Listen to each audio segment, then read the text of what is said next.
जय बाबा गुरु गोरखनाथ।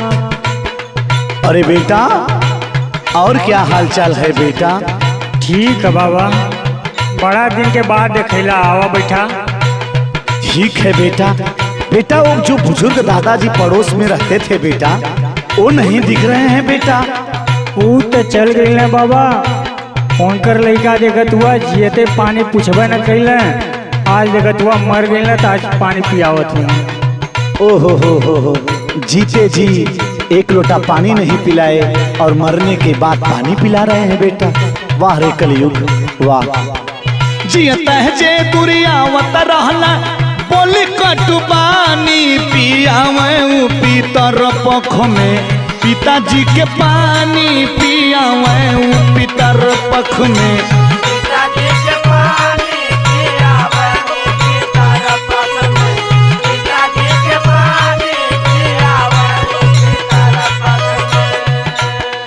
जियता जे दुरियावत रहला, बोली कटुबानी पियावे पीतर पख में, पिताजी के पानी पियावे पीतर पख में।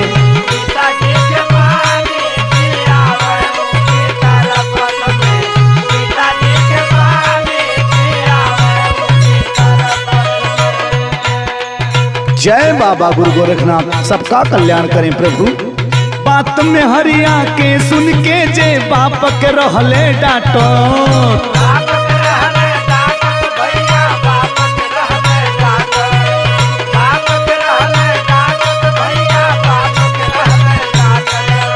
एक बीता कपड़ा ना उनके खातिर रहे आटो।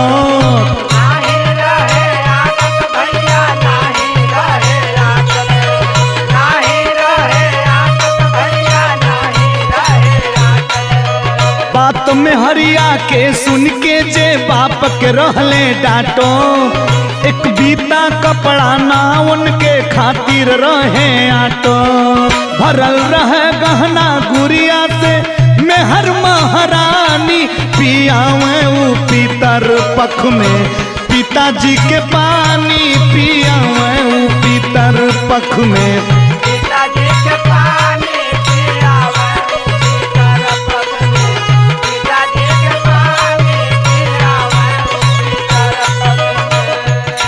इहे मड़ैया में दादा के देखत रही। ओहो बारे कलयुग की संतान, अपने डाले दाल में घिहुआ बाप के दिहले सूखे।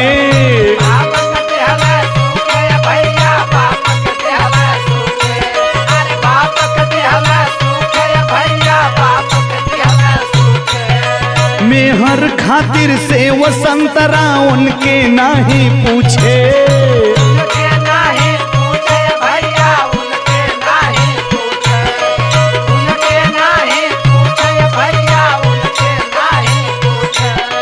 अपने डाले दाल में घिहुआ बाप के दिहले सूखे।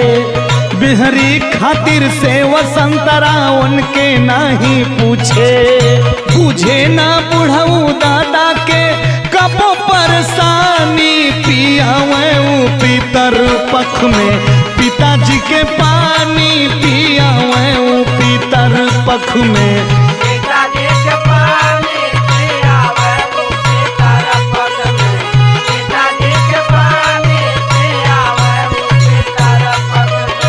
अपने लिए सारी सुख सुविधा और बाप के लिए एक फटही लुगरी भी नहीं।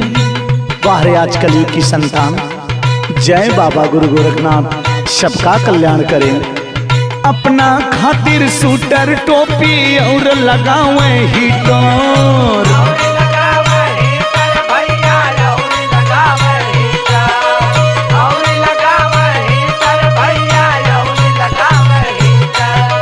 चदरा ओढ़ी के बाबू का पै घूमे बनल फटी चोर।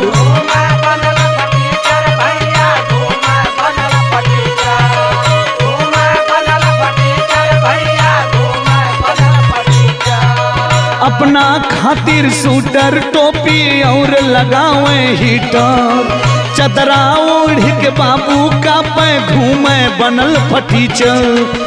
जेडी और संतोष कहला अजब कहानी पियावे पितर पख में पिताजी के पानी पियावे पितर पख में।